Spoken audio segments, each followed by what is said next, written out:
This is the USS Enterprise NCC 1701 pizza cutter, which might be appropriate for today's discussion, which is a House subcommittee meeting on UAPs, which is unidentified, anonymous phenomenon, or UFOs. Anyway, I got this as a gift. It's pretty cool. It's a pizza cutter. Look at that. Isn't that neat? Pretty cool. Anyway, the hearing was actually a while back. I believe it said it was in July of this year. I don't know why it didn't make more of the news, but anyway, that's where we're at. The hearing offered some opening statements that basically talk about the need for government to come clean about arguably one of the most important things that's ever happened to humanity. You know, the idea that UFOs are real and they've visited our planet. When I was a kid, I used to make fun and mock people who talked about UFOs. And then there was that joke where someone sees a UFO and the conversation is, "Quick, go get the worst camera we have." It seems to be that every picture is terrible. It's kind of like the Loch Ness Monster. No one ever has a good camera, or UFOs, or Sasquatch, Bigfoot. Nobody has good cameras when they're talking about these issues. And I used to always been told that light speed was not fast enough to get here. It would take too long for another race to even get here, some aliens to get here, because it just takes too long. But in the meeting, they kind of address that in this House meeting. They say that there's a new kind of travel called holographic travel. And it's, you can't get here fast enough with light speed, so it's got to be something different. And, who knows? With different technology comes probably faster travel. I'm open to aliens being here. The idea of them visiting. I think that's what we're doing. We're sending out probes into space, and if we had the technology, we would probably visit a planet if we saw it and knew it was there. I just keep thinking that the aliens, obviously they have much better technology than we have. I just keep thinking that these aliens think we're just idiots. Imagine seeing cavemen today. You would be thinking, oh my gosh, we're going to talk to these people? I mean, but now here we are in 2023, and we've got government officials and whistleblowers saying they've got a video, this is all real, and we need to take it seriously, and there's a national threat, there's technology going on, we need oversight. And I'm thinking back to that guy with the beer can and saying he was abducted and his butt hurts. And you know what? He might have been right. So maybe we should have took him more seriously. That guy, whoever that guy is. If we do have aliens, and I started in the 30s, I guess. If we do have aliens here, we have to wonder with other questions like, have we talked to them? Have the leaders talked? Have we gathered any of their technology? Are we using any of their technology? Are we doing any autopsies of alien bodies? I don't know. It's hard to say. Every time a whistleblower comes forward, they try to make all the information top secret. So you have to kind of wonder, how we're going to go forward. And then it makes you wonder, like other little conspiracies, like, the WEF, wants to make a one world government. And you might be thinking, well, why is this going on? Why is this happening now that the WEF wants digital dollars and 15-minute cities, and they want to track everything you do? And you almost wonder if it has anything to do with, obviously they want to control our lives out of sort of narcissistic, controlling behavior. But then you wonder, well, it has anything to do with the fact that we've contacted alien leadership and they're preparing us like a prison planet? I don't know. Probably a little far-fetched. I probably need to take my tinfoil hat off and stick with the hearing. So we have the hearing here. We've got 3 witnesses. It's Lieutenant Ryan Graves, a former U.S. F-18 pilot. We have David Grusch, former senior intelligence officer. David Fravor, a naval aviator. And we have Mr. Graves. He starts out the opening statements by the witnesses. I'll play really highlights of it because the video is so long, you probably don't want to see the whole thing. So I'll just do the highlights to make this video shorter and more, maybe possibly more interesting. So let's start out with that. Let's start out with Mr. Graves making his opening statements, and we'll move on from there. During a training mission in Warning Area Whiskey 72, 10 miles off the coast of Virginia Beach, 2 F-18 Super Hornets were split by a UAP. The object, described as a dark gray or a black cube inside of a clear sphere, came within 50 feet of the lead aircraft and was estimated to be 5 to 15 feet in diameter. The mission commander terminated the flight immediately and returned to base. Our squadron submitted a safety report, but there was no official acknowledgement of the incident and no further mechanism to report the sightings. Soon, these encounters became so frequent that aircrew would discuss the risk of UAP as part of their regular pre-flight briefs. Recognizing the need for action and answers, I founded Americans for Safe Aerospace. The organization has since become a haven for UAP witnesses who were previously unspoken due to the absence of a safe intake process. More than 30 witnesses have come forward, and almost 5,000 Americans have joined us in the fight for transparency at safeaerospace.org. The majority of witnesses are commercial pilots at major airlines. Often, they are veterans with decades of flying experience. Pilots are reporting UAP at altitudes that appear above them at 40,000 feet, potentially in low Earth orbit or in the gray zone below the Kármán line, making inexplainable maneuvers like right-hand turns and retrograde orbits or J-hooks. Sometimes these reports are reoccurring, with numerous recent sightings north of Hawaii and in the North Atlantic. Other veterans are also coming forward to us regarding UAP encounters in our airspace and oceans. The most compelling involve observations of UAP by multiple witnesses and sensor systems. I believe these accounts are only scratching the surface, and more will share their experiences once it is safe to do so. In closing, I recognize the skepticism surrounding this topic. If everyone could see the sensor and video data I witnessed, our national conversation would change. I urge us to put aside stigma and address the security and safety issue this topic represents. If UAP are foreign drones, it is an urgent national security problem. If it is something else, it is an issue for science. In either case, unidentified objects are concerned for flight safety. The American people deserve to know what is happening in our skies. It is long overdue.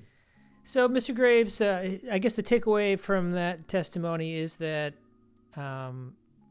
he describes the object, which is interesting to hear. His testimony is that it's a black or gray cube inside of a sphere or a box inside of a circle. And you'll see in other testimonies where they're describing it as a Tic Tac. I guess it's like the candy, the Tic Tac. I think there might be a plane called the Tic Tac too, but it's basically looks like a Tic Tac and it just flies through space without any wings. Next is the encounters that they have been having are so frequent that the crews, the air crews, talk about it in pre-flight almost all the time, trying to figure out how to be safe around these UAPs. So it's happening all the time. Anyway, let's move on to Mr. Grusch's opening statements. He's an intelligence officer for about 14 years, and he's going to have a somewhat dry testimony, in my opinion. It's not terribly interesting, but he does talk about government secrecy, how lots of people are coming forward. He's trying to help them. And I think the most interesting thing he says, though, is there is a multi-decade UAP crash retrieval and reverse engineering program. So he's saying the government captures these vehicles, takes them to the secret site, and starts reverse engineering them, trying to get the technology, figure out the technology of these vehicles. And you'll also hear later on in other testimony that people are getting hurt from trying to reverse engineer this technology. So it's pretty exciting and scary. So let's take a look at Mr. Grusch.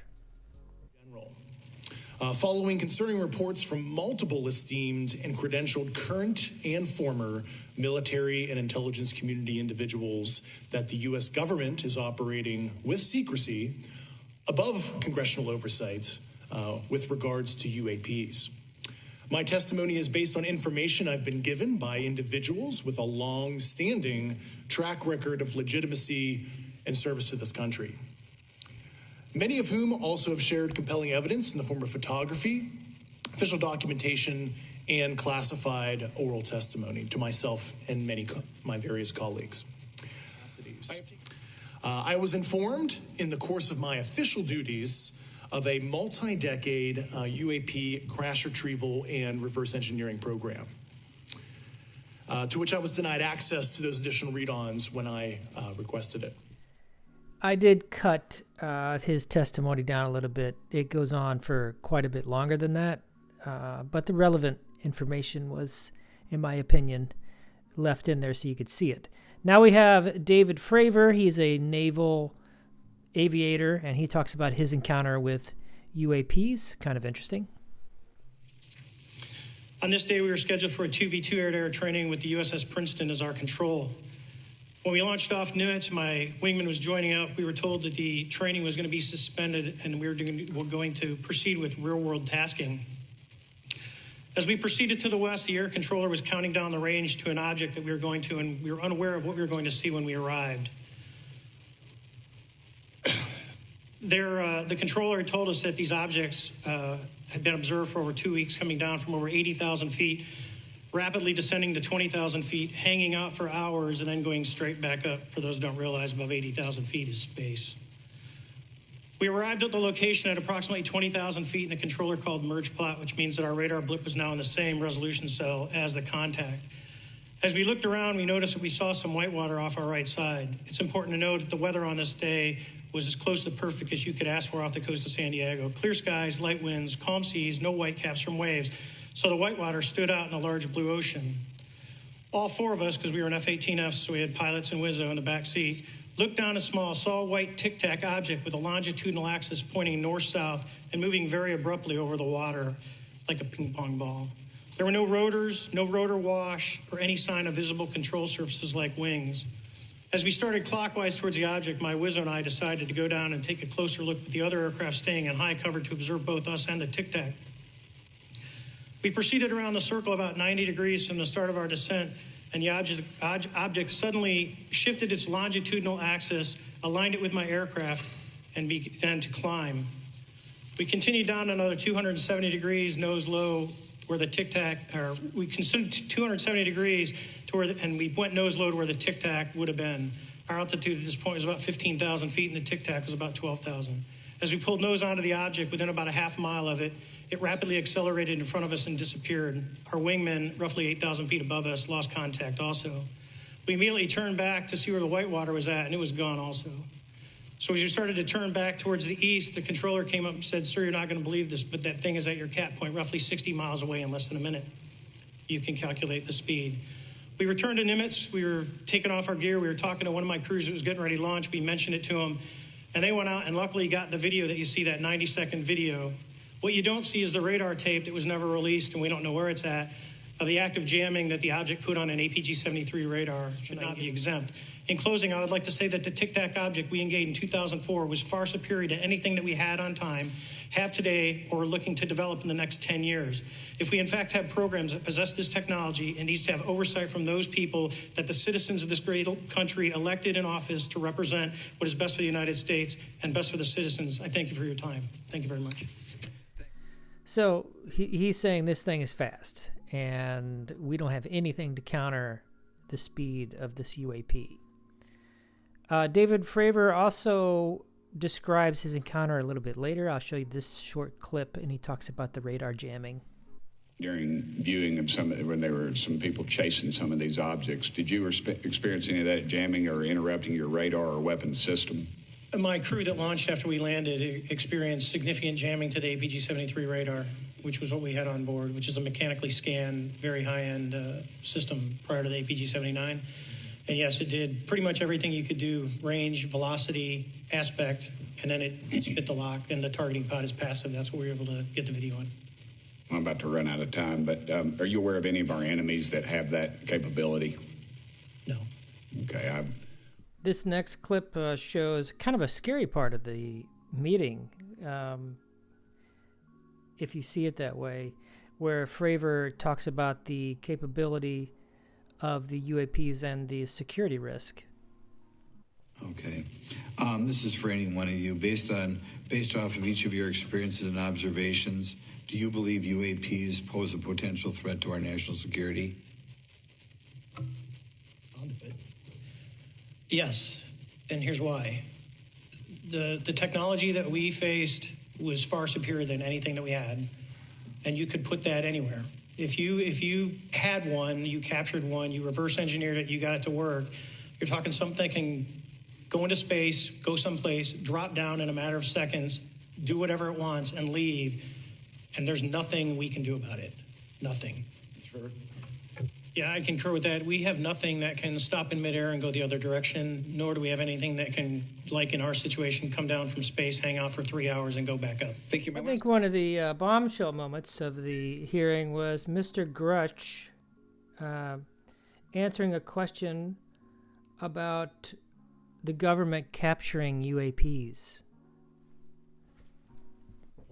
Mr. Grusch, finally, do you believe that our government is in possession of UAPs?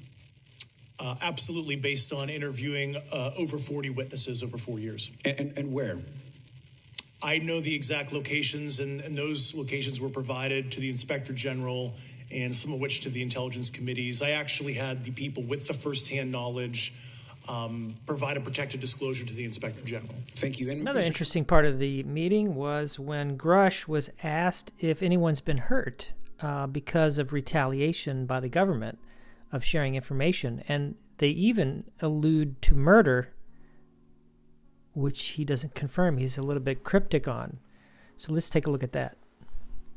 Very much. Have you faced any retaliation or reprisals for any of your testimony or anything on these lines? Yeah, I have to be careful what I say in detail because there is an open whistleblower reprisal investigation on my behalf, and I don't want to compromise that investigation by providing anything that may help provide somebody information. But it was very brutal and very unfortunate, some of the tactics they used to hurt me both professionally and personally, to be quite frank. Yeah.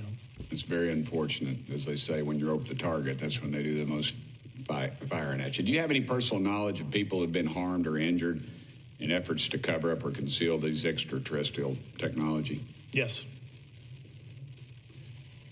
Personally. Have anyone been murdered that you would think that you know of or have heard of, I guess? I have to be careful asking that question. I directed people with that knowledge to the appropriate authorities. Maybe in a if we could get in a confidential area, skiff, we could talk about that. But unfortunately, there's UFO sightings or UAP sightings, and I was wondering, where are these sightings taking place? And they did have a question about that, and I'll show you the video. Owners may be putting pilots at risk. My first question is, You've identified these as taking place on the East Coast. Is it just on the East Coast where these encounters have been reported? No. Since the events initially occurred, I've learned that the objects have been detected essentially where all operations, Navy operations, are being conducted across the world. Okay, and now we're going to get a testimony about the 2003 Air Force Base sighting. This is a whole bunch of people saw this. And it's just amazing to hear the size they're talking about. They're saying that a UAP that was the size of an entire football field was seen by a bunch of people. Would actually be for Mr. Graves. Can you please explain to me in detail the event that occurred at Vandenberg Air Force Base? Certainly. In the 2003 timeframe, a large group of Boeing contractors were operating near one of the launch facilities at Vandenberg Air Force Base when they observed a very large 100-yard sided red square approach the base from the ocean and hover at low altitude over one of the launch facilities. This object remained for about 45 seconds or so before darting off over the mountains. There was a similar event within 24 hours later in the evening. This was a morning event, I believe 8:45 in the morning. Later in the evening, post-sunset, there were reports of other sightings on base, including some aggressive behaviors. These objects were approaching some of the security guards at rapid speeds before darting off. And this is information that was received through one of the witnesses that have approached me at Americans for Safe Aerospace. Was this documented in any official form, whether it was a police blotter? Yes, they had official documentation and records from the event that the witness held over the years.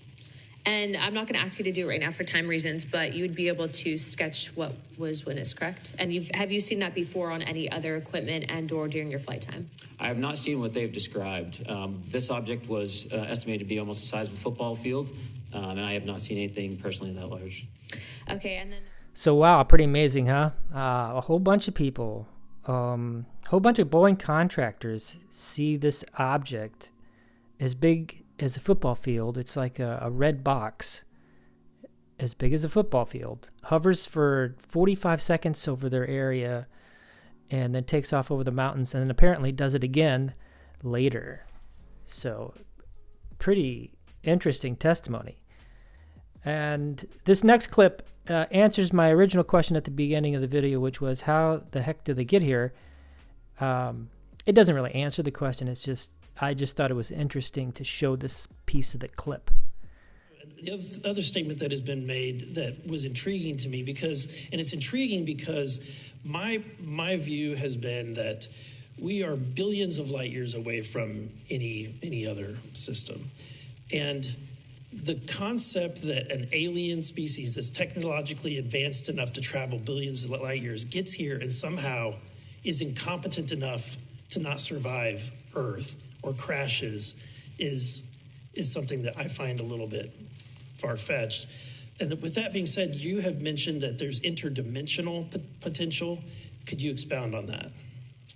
I'll get to answer your first question, and I'm here as a fact witness and expert, but I will give you a theoretical framework, at least to work off, to kind of espouse crashes, regardless of your level of sentience, right? Planes crash, cars crash, n number of sorties, however high, a small percentage are going to end in mission failure, if you will, as we say in the Air Force. And then in terms of multidimensionality, that kind of thing, the framework that I'm familiar with, for example, is something called the holographic principle.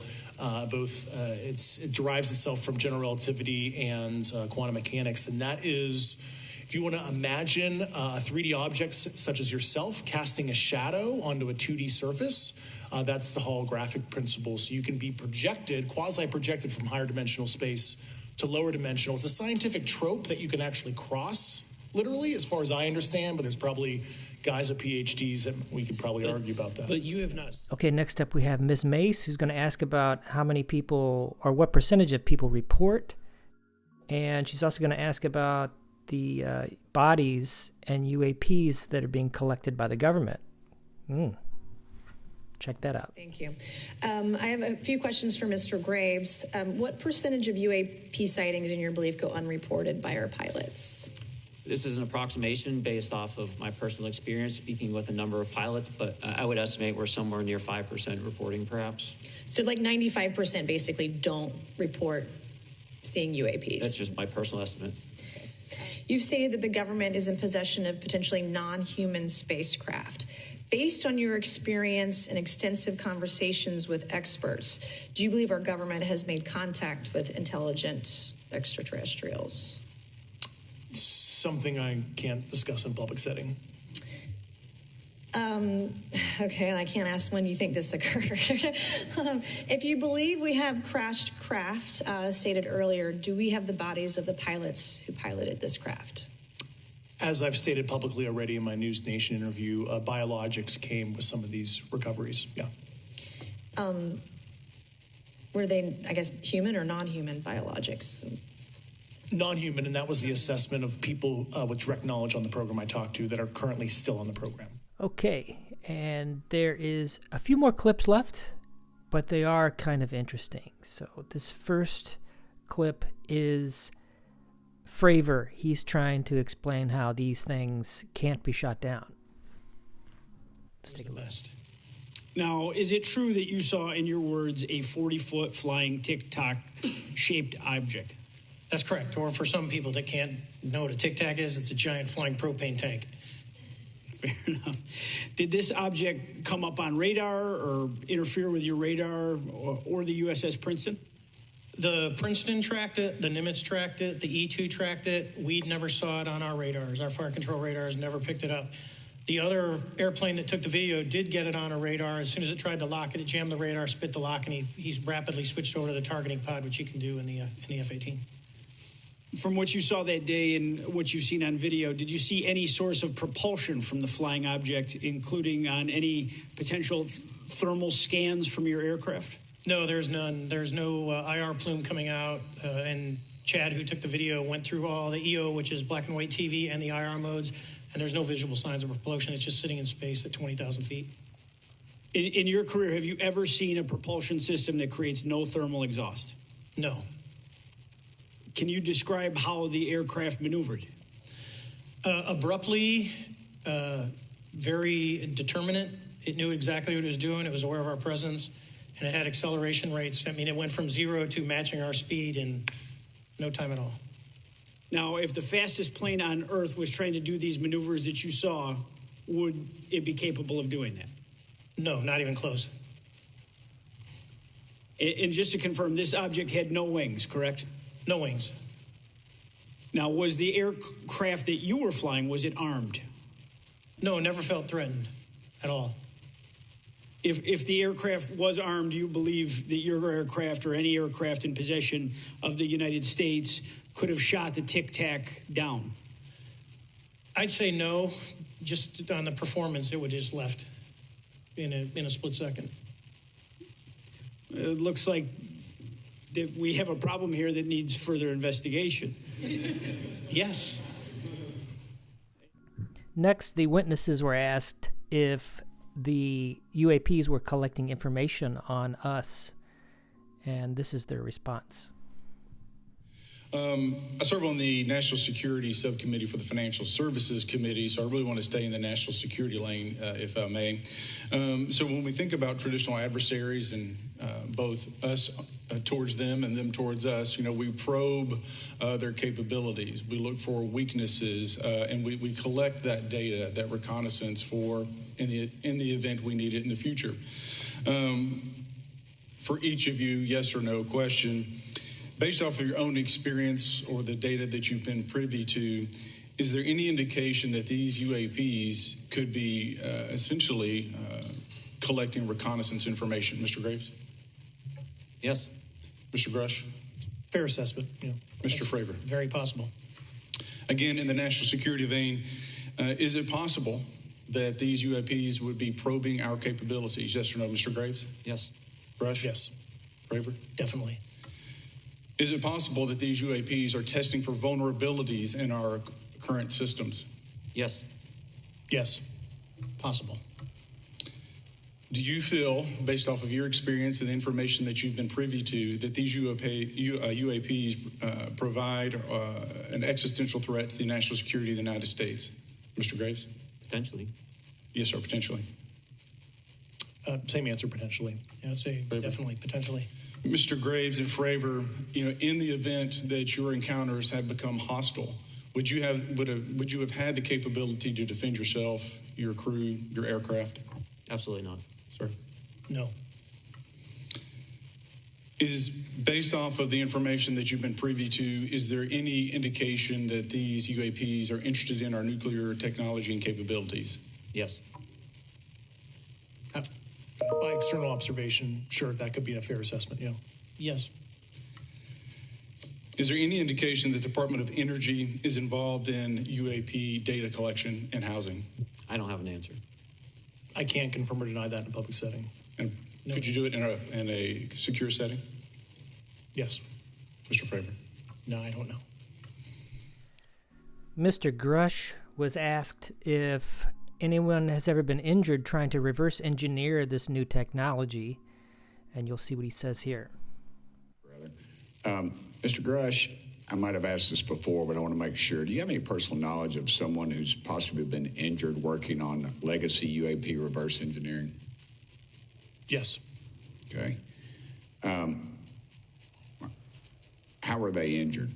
Is it something like a radioactive type situation or something we didn't understand? I've heard people talk about Havana syndrome type incidences. What was your recollection of that?